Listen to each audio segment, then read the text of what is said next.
May babala si kaibigan po ngayon. Dagat na umatras lumayo sa baybayin. Isang sign na napakadelikado. Pakinggan po ninyo kung bakit nasabi ng ating kaibigan na delikado. Dahil ito po ang kanilang nakikita ngayon na impormasyon sa kanilang kaharian, mga idol. Kayo pa rin po ang masunod kung paniniwalaan po ninyo ito. Pakinggan po ninyo mabuti para makalayo kayo dyan sa lugar na kinaroroonan po ng pag-atras sa dagat, kung saan po na lugar ito. Dahil si kaibigan nag-alala para sa kaligtasan nyo. Kasi hindi maganda po ang nangyayaring kababalaghan dyan. Yung dagat, saan napunta? Ibig sabihin yan, nasa ilalim yung tubig, hinigop.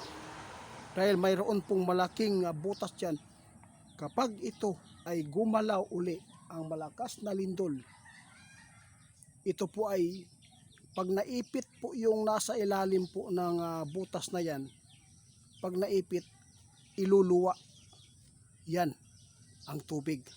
Pagkatapos pagluwa, papunta sa kabahayan at ito ay magiging tsunami. Pakinggan po ninyo. Sana hindi mangyari ang malakas na lindol na iabot po ng 8.2 magnitude, kaibigan. Ito ang nakuha niyong impormasyon, kaibigan. Talagang hinigop ang dagat doon. At ito po ay nasa ilalim ngayon ng sinasabi ninyong butas na malaki. Guys, pakinggan nyo ha. Ito pagpapaabot ng ating kaibigan, di ba? Mayroon po siyang sinabi na malaking butas. Hindi pa nangyari po yung dagat na umatras, no? Lumayo. Hindi pa nangyari. Noong ipinapaabot po niya na mayroon silang nakitang butas, ito po ang resulta. Mayroon na balita na ang dagat ay lumiit, umatras, no? Lumayo sa baybayin. Diyos ko, ito po ang tandaan nyo, mga idol. Talagang hindi maganda po ngayon ang nangyayari dito sa Mindanao. Talagang napakadelikado po ngayon ang masasagupa natin dito. Mas marami pang mga malalakas na lindol ang ating matitikman sa kalikasan. Kaya tandaan po natin, huwag tayo magpakampante. Dahil si kaibigan ngayon nagpaalala na dahil sa nangyaring kababalaghan doon sa Sarangani, lalo na doon sa Generoso. Ang dagat hinigop. Tingnan po ninyo ang mga barko ay yung mga pambot inanod kasi sobrang lakas ang tubig, no? Pahubas. Ito po ang mga sign, no, na tsunami ito, mga idol, na hindi po masyadong malagim ang sinapit.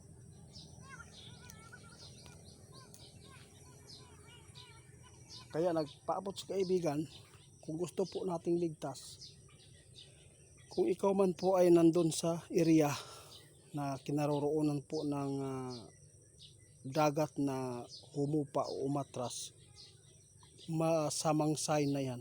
Huwag na kayong mag-atubili pang lilikas po doon. Maghanap kayo. Ayaw natin na mapapahamak tayo, dahil ang buhay natin ay iisa lang, hindi na maibabalik kung mawala na tayo. Oo, nakita natin, mga idol, kung gaano kasakit ang mawala ng pamilya, no? Sobrang nakakaiyak. Kaya babala ni kaibigan, kung gusto po ninyong ligtas ang pamilya nyo, itong mga sign ngayon na nakikita dyan sa Sarangani, hindi lang po porkit dyan nangyari ay yun lang pong area ay maghanda. Hindi, Luzon, Visayas ito. Pilipinas tayo.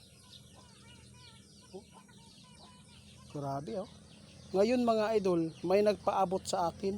May nakikita silang pagpula ng kalangitan na halos tumulo daw ang forma nito. Kaya ito po ang tandaan ninyo, mga idol. Mga sign ito ng dilubyo, no? Maraming tao na iiyak ng dugo dahil sa nangyayaring malagim na sinapit o sasapitin. Salamat ninyo. Wala po kaming magawa kung hindi man ninyo ito paniwalaan. Basta alam na po ninyo kung ano ang nangyayari ngayon dito sa Mindanao. Guys, paki-report, Tigo 138 fans. Maraming salamat. Ito po ang babala ni Linyo ha. Hindi ito ordinaryong paghupa sa dagat. Mayroon pong butas dyan. Mula nang niyanig po ng malakas na lindol ang Mindanao, ito ang nangyari sa dagat. Ibig sabihin nito, pag yanig, kung bakit po nawala ang dagat, kasi marami nagpaabot, bakit po daw nawala? Kasi may malaking butas yan doon mula nang niyanig ng 7.8 magnitude, nagkaroon po ng leaking sa ilalim. Yon, sa sobrang laki ng leaking, ang tubig napunta doon mga idol. Pagkatapos kapag yumanig uli, sabi ng ating kaibigan, asahan na ninyo na ang balik dyan, tsunami na pinaka malaking tubig ang ibubuga papunta sa baybayin. Kaya naninilikado po ang lugar ninyo. Kaya lumikas po kayo hanggat hindi pa nangyari ang malakas na lindol. Kasi ang dagat guys nasa ilalim ngayon ng bitak na lupa. Sobrang laking bitak dyan.